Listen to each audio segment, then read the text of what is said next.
Hola, ¿cómo está? Buenas noches. Bienvenidos a Día D.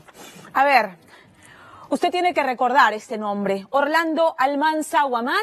Orlando Almanza Huamán lo denunciamos aquí en Día D hace unas semanas. Es el padre que violó sistemáticamente a su hija desde los 5 hasta los 10 años. Una niña, además, producto también de una violación de este mismo sujeto. Este sujeto sigue no habido. Este sujeto es un violador, un pederasta, y sigue no habido. ¿Y por qué nosotros vamos a ser machacones con este tema? Porque lo denunciamos aquí y no vamos a descansar hasta que sea capturado. Porque tristemente este tipo de historias en el Perú son el pan de cada día. Si no, ve el rostro, por favor, Pepe. Ponme en pantalla el rostro de Jaime Fernández Mendoza y no lo olvide nunca más este rostro. Porque este sujeto, cuando tenía 19 años, violó a su vecina menor de edad y la embarazó. Esta mujer dio a luz, le rogó durante 9 años, firma a mi hija, pásame una pensión de alimentos. Fernández se negó, pero de algún modo este sujeto logró convencer a la madre de la niña, ¿no es cierto?, producto de una violación.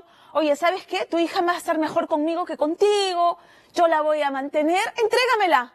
Insólitamente le entregan a la niña y de este modo este sujeto se hizo de una nueva víctima, porque esta criatura fue sistemáticamente violada por este sujeto. Esta niñita, esta criatura, este angelito buscó a una vecina, a María Chachapoyas. Le cuenta el infierno que vivía. Y María hace suyo el caso, se va a la comisaría, denuncia, pasa por todos los exámenes esta criatura. Examen médico legista confirmando la violación más brutal y las peores formas de violar a una criatura. La cámara G100 lo confirma también, pero se encuentran con una fiscal mujer increíblemente. Y esto es un nombre que usted también debe recordar, porque es una fiscal que debió impartir justicia, pero no. Para la fiscal Ingrid Malqui Flores no habían elementos suficientes y ha permitido que este sujeto esté en libertad, porque ha ampliado la investigación. Y si usted cree que una historia tan truculenta y tan triste no se puede poner peor, pues yo le digo que sí se puede poner peor, porque este angelito quería justicia, pero no vivió para verla. ¿Por qué? Que se lo cuente Angélica Villegas. Pero dime, ¿tú lo has hecho una vez o varias veces, como dice ella? ¿Qué era lo que le estabas preguntando exactamente? Que había abusado de ella. Y una sola vez pasó. Aquí lo está admitiendo. ¿Y como dice ahí varias veces? No, pero eso ha sido el comienzo. Nos llenaba de tristeza, impotencia y rabia escuchar esta conversación telefónica, donde según la denuncia en el audio, Jaime Fernández Mendoza admitía imperturbable que había abusado sexualmente de su hija de 10 años. Y aunque de acuerdo a la acusación, la justicia tiene esta y más pruebas, el acusado está hoy libre sin orden de captura, dejando el más triste e inesperado final para la víctima. Soy ya 4 meses sobrina de tu partida. Hubieras querido que estés acá con nosotros en esta Navidad, pero muy pronto te fuiste.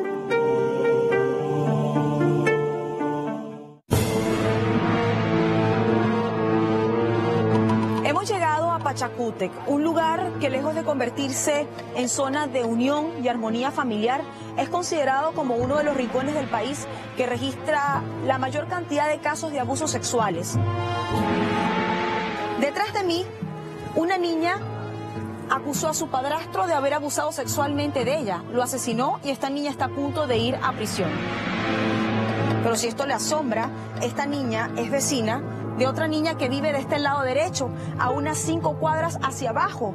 Ella también acusó a su padre de haber abusado sexualmente de ella hace 2 semanas y su historia la dimos a conocer en Día D. Pero lo que más sorprende es que del lado izquierdo, en la parte de arriba, otra niña también acusó a su padre de haber abusado sexualmente de ella. En ninguno de estos casos se hizo justicia y nosotros hoy les comentamos por qué. Esta es la única foto que registra a Milagritos, de 10 años, abrazada por su padre Jaime Fernández en un parque de Ventanilla para inicios del año pasado. Una imagen que despertó de inmediato la preocupación en sus familiares, quienes se extrañaban de no ver a la sonriente niña que ahora ocultaba su rostro con una mirada de tristeza. Una pequeñita que de por sí nació en Cajamarca bajo la más cruel de las historias. Mi sobrina fue fruto de una violación que este hombre una vez lo llevó a mi hermana a un escampado en la sierra y nosotros nos enteramos cuando mi hermana ya tenía 8 meses de gestación. Para este momento en que, según lo que me indicas, Jaime embaraza a tu hermana, ¿qué edad tiene tu hermana y qué edad tiene él? Mi hermana 14 años y él 19 años. ¿Qué ocurre cuando él se entera que tu hermana está embarazada de él? Se corre. ¿Pero por qué? Porque decía que no era su hija. El entorno de Milagritos nos contó que ella prácticamente fue criada por su abuela materna, quien junto a la madre de la menor luchó por 9 años para que Jaime le pasara la pensión de alimentos a su hija. Pero según la denuncia, él esporádicamente le enviaba tan solo 150 soles para todos sus gastos. Y además nos contaron que este hombre, por miedo a enfrentar un juicio por alimentos, pidió la custodia de la niña, aprovechando que su madre no podía controlarla porque pasaba por la típica rebeldía de la etapa adolescente.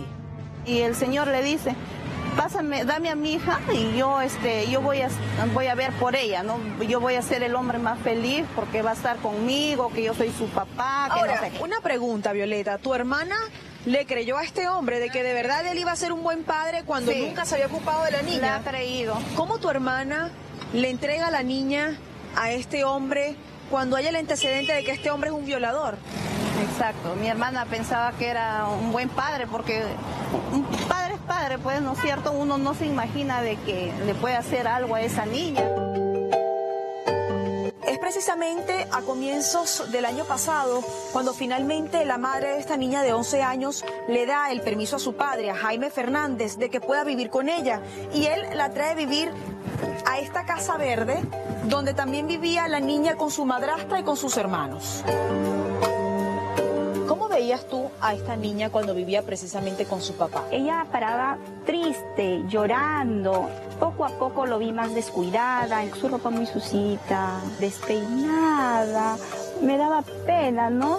Y es ahí cuando tú decides de cierta manera buscar ayudarla en un principio. En un principio le llamaba a su mamá muchas veces. No vino, solamente yo le digo, ¿por qué no vienes? Le digo, me dijo que no conocía, luego me dijo, no quiero tener problemas porque su papá de la niña le había dicho que no viniera porque su mujer es muy celosa. Pero cuando Jaime Fernández se enteró que su vecina María Mercedes le reportaba a la familia de la niña en Cajamarca que algo estaba mal con la pequeña, Jaime le prohibió a Milagritos que siguiera visitando a la vecina, llegando al punto de controlar las llamadas con sus parientes, como ellos nos contaron. ¿De qué otra manera tú buscaste tener información de tu sobrina? Le escribí por el Facebook a su papá. Ajá. Y le pregunto, hola Jaime, ¿cómo está mi sobrina? Le digo, ¿cuándo la traes para visitarme? Me envió una foto y está bien triste ahí lo abraza Aquí a su sale. papá y se ve bien triste la niña y yo presentía que algo no iba bien. ¿Y cómo lo ves? Me dice él. Yo le digo, no lo veo tan bien, toma la foto más clara, le digo. Hasta que finalmente un día que Jaime Fernández dejó sola a su hija en la casa, Milagritos corrió temerosa hasta la vivienda de su vecina para contarle todo. Meche, me dice, ¿te puedo decir algo? Así, estabas tensa, muy tensa. Yo le digo, hija, dime lo que fuera. Le digo, ¿qué ha pasado? Me dice, si tú le dices a mi papá, ay, mi papá me mata. Me dice, sí. Muy triste, me empieza a decir que cuando ella se baña, su papá le tocaba sus partes íntimas. Me dice que los domingos su tía, que es su madrastra, ella le llamaba tía, se iba a trabajar en el mercado, cocinaba en un restaurante. Y sus hermanitos, su papá lo mandaba al internet. Ahí ella se quedaba sola, ¿no? Y ahí es donde pasó esto. De hecho, cuando se le practicó el examen médico legal a Milagritos, se confirmó el delito con duras descripciones que no emitiremos, pero también ella hizo otras escalofriantes confesiones cuando fue entrevistada, y en su perfil psicológico se evidenció que había pasado por una fuerte experiencia de índole sexual. Sin embargo, cuando Jaime Fernández fue interrogado, puso en duda que Milagros fuera su hija. Dijo que todo se trataba de una mentira, aunque en su perfil psicológico se concluyó que evadía hablar del tema, manipulando la situación.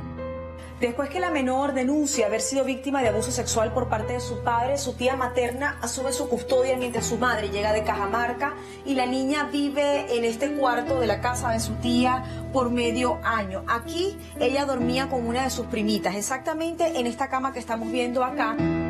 La tía de Milagros incluso nos indicaba que la menor intentó expresar su dolor de muchas formas, como se pudo evidenciar en su dormitorio. La pared que da en dirección hacia ella tiene colores muy oscuros, son dibujos que no tienen la casa, no tienen una flor, son dibujos llenos de cierta manera de tristeza, ya que esta niña, pese a haber denunciado al no ver justicia, se sentía frustrada. Incluso nos han indicado sus familiares que bajó sus calificaciones, no podía dormir e incluso hasta llega a perder el año escolar. La familia de la menor nos contó que como siguieron con la denuncia, Jaime los contactó para negociar el silencio de ellos, escribiéndole estos mensajes de WhatsApp a la tía materna de la niña, donde en ningún momento negó el delito.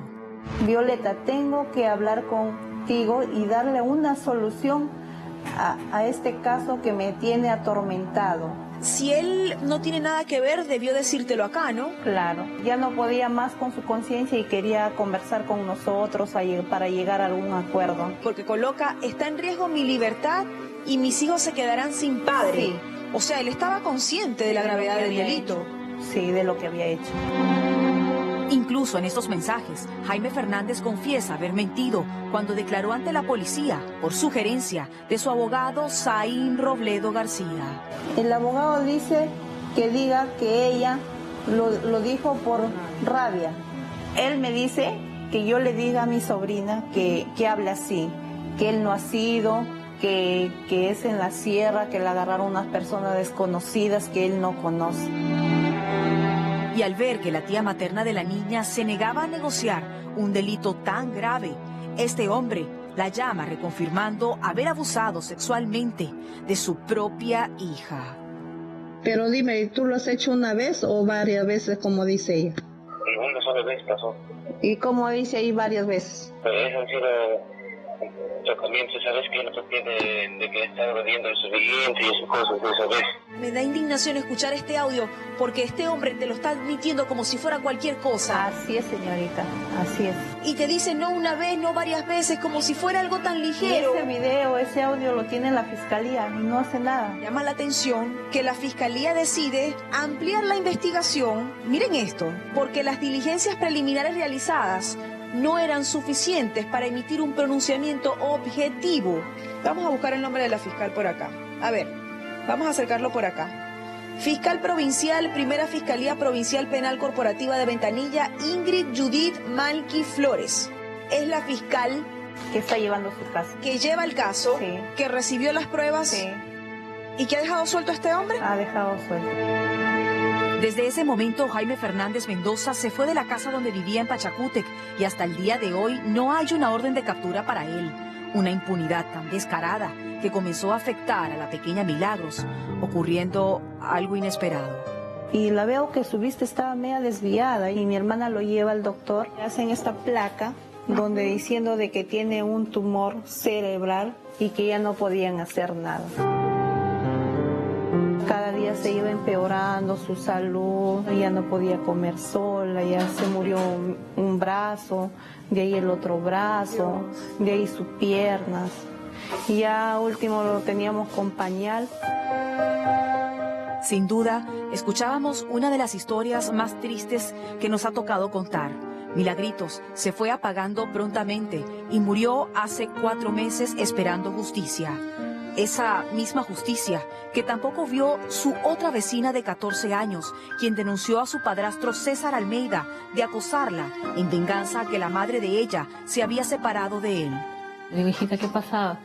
Dice, no, mamá, que ha venido César, que me ha dicho de que si yo no ayudo para que tú vuelvas con él, me va a matar, va a matar a mis hermanos y le va a hacer daño a toda la familia. La madre de la denunciante nos contó que aunque la justicia le dictó orden de alejamiento a César, él no la respetó y su hija, temerosa, tomó un revólver del cajón de su abuelo, quien era policía, sin decirle nada a nadie. Agarró la pistola para sentirse un poco segura. Él ya se le aparecía en cada momento. Ella la cogió para así poderlo asustar. Según la denuncia, fue a mediados de noviembre de este año, donde todo se salió de control, cuando la menor fue secuestrada por su padrastro. salió a jugar y él ha ido a taparla por atrás la boca. La ha llevado hasta una moto. ¿Qué ocurre una vez que este hombre le tapa la boca a tu hija, la sube en la moto y la lleva al cuarto donde él vive?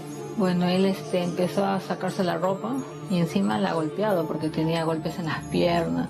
¿Qué ocurre después que él golpea a tu hija? Después que él la golpea a mi hija, ella saca el arma. Entonces ella le dijo, por favor, detente. Y como no hacía caso, mi hija lo único que hizo fue dispararle luego. Entonces ella al ver que cae, pues se asusta y sale a pedir ayuda. La familia de la niña confirma con este video, donde el cuerpo es hallado semidesnudo, que César iba a cometer un abuso sexual y reiteran que jamás se trató de un crimen planificado, ya que la niña siempre ha sido excelente estudiante y de gran comportamiento, como lo muestran sus informes escolares. Pese al testimonio, esta niña en vísperas de Año Nuevo pudiera ser encarcelada enfrentando hasta 10 años de prisión, ya que el segundo juzgado de familia de Ventanilla le inició una investigación por parricidio. Mucha impotencia porque la justicia no ve que ella se defendió. Ella tiene mucho por estudiar y quisiera que realmente vean que mi hija se defendió. Bueno, la justicia de mi país, que defienden a los que realmente matan, los que hacen daño, ellos están libres. Las verdaderas víctimas pues están muertas o van a la cárcel solamente por defenderse. Tras escuchar estas dos historias, me pregunto qué tipo de destino le espera a una víctima de violación en estos tiempos. ¿Denunciar y morir esperando justicia como Milagritos? ¿O defender y enfrentar la cárcel como su vecina? El alma de Milagros merece descansar en paz de una vez por todas, señores de la justicia. Y las niñas que aún callan necesitan tener la seguridad de que no quedará impune el peor capítulo de sus vidas, sintiendo verdadero apoyo. No queremos más inocencias truncadas. Necesitamos sentir que de verdad nuestras valiosas niñas importan y que este llanto sea el eterno recordatorio de quienes osan dejar a monstruos como Jaime en la calle. ¿Por qué se fue? ¿Por qué se ha ido tan rápido? ¿Por qué ese hombre le hizo tanto daño?